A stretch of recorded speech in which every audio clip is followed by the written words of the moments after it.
बिस्मिल्लाहिर्रहमानिर्रहीम। मेरी दोस्तों से गुजारिश है कि वीडियो को लाइक करें, शेयर करें और चैनल को सब्सक्राइब कर दें। साथ में बेल आइकॉन का बटन भी दबा दें ताकि नए आने वाली वीडियोज़ आप तक पहुंचती रहें। नैरोन के एक वसी कमरे में राजा दाहर सोने की एक कुर्सी पर रौनक अफरोज था। उदय सिंह की अफवाज का सेनापति और जय सिंह संध का वलीअहद इसके सामने खड़े थे। उदय सिंह ने कहा, महाराज अगर इजाज़त हो तो भीम सिंह को अंदर बुला लूँ। राजा ने तलख लहजे में का जवाब दिया, मैं इसकी सूरत नहीं देखना चाहता। अगर वो तुम्हारा बेटा ना होता तो मैं इसे मस्त हाथी के आगे दिलवा देता। उदय सिंह ने, महाराज वो बेकसूर है। अगर हम 50,000 फौज के साथ देवल की हिफाजत नहीं कर सके तो वो 20,000 सिपाहियों के साथ इसका रास्ता कैसे रोक सकता था। लेकिन ये दावा करके गया था कि दुश्मन को पहाड़ी इलाकों से आगे नहीं बढ़ने देगा। इसने ये कहा था कि अगर दुश्मन की फ़ौज हमारी 20,000 सिपाहियों के पत्थरों की बारिश में दब कर ना रह गई तो वापस आकर मुंह नहीं दिखाएगा। महाराज मैंने कभी इसकी तायद नहीं की। मुझे दुश्मन की शुजायत के तल्लुक़ कोई गलतफहमी ना थी। अगर देवल में हमारे 50,000 फ़ौज के तीरों की बारिश में डालकर फसील पर चढ़ सकते तो 20,000 सिपाहियों के पत्थर उन्हें पहाड़ियों पर कब्जा जमाने से नहीं रोक सकते थे। राजा ने गर्ज कर कहा, मेरे सामने देवल के 50,000 सिपाहियों का नाम ना लो। उनमें निसफ के करीब देवल के डरपोक ताजर थे। काश मुझे मालूम होता कि प्रताप राय ने देवल के खजाने से सिपाहियों की बजाय बेरें पाल रखी हैं। उदय सिंह ने कहा, महाराज मैं शुरू से ही इस बात का खिलाफ था कि आप देवल जाएं। राजा का शिकस्त खाकर भागना फौजियों पर बहुत बुरा असर डालता है। राजा ने कहा, भगवान का शुक्र है मैंने तुम्हारा कहा नहीं माना, वरना ये 30,000 फौज मैं यहीं बच कर ना पहुंचता। उदय सिंह ने कहा, महाराज अगर आप भागने में जल्दबाजी से काम ना लेते तो। राजकुमार जय सिंह और उदय सिंह का फिक्रा पूरा ना होने दिया और चलाकर कहा, उदय सिंह होश में आकर बात करो। महाराज को इसलिए देवल छोड़ना पड़ा कि इसके साथी तुम्हारी तरह निकम्मे और बुज़दिल थे। उदय सिंह की क़ुव्वत बर्दाश्त जवाब दे चुकी थी। तब इसने जब्त से काम लेते हुए कहा, राजकुमार आप जानते हैं भीम सिंह बुज़दिल नहीं, वह आपके साथ खेला है। वो बुज़दिल नहीं लेकिन बेवकूफ़ ज़रूर है।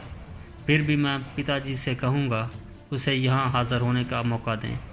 राजा ने जय सिंह की तरफ देखा और फिर उदय सिंह की तरफ मुतवज्जो होकर बुलाओ उसे। उदय सिंह ने दरवाजे पर एक सिपाही को इशारा किया और वो बाहर निकल गया। थोड़ी देर में भीम सिंह अंदर दाखिल हुआ और अदा बजा लाने के बाद हाथ बांध कर खड़ा हो गया।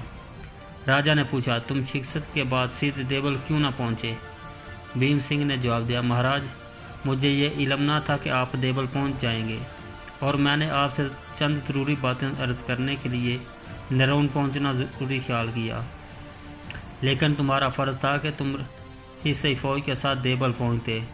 महाराज को शायद मालूम नहीं कि मैं ज़ख्मी होने के बाद चंद दिन दुश्मन की कैद में रहा और जब मैं आज़ाद हुआ मेरे साथ सिर्फ चंद ही सिपाही थे और उन्हें किसी महफूज मकाम पर पहुंचाना मेरा फ़र्ज़ था।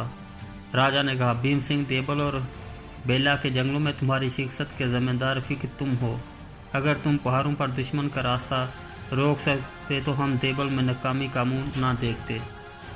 आइंदा कोई मुहिम तुम्हारे स्पुर्द नहीं की जाएगी।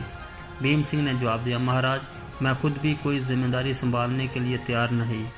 राजा ने आंखें फाड़ कर भीम सिंह की तरफ देखा और बुलंद आवाज़ में कहा, तो यहाँ क्या लेने आए हो?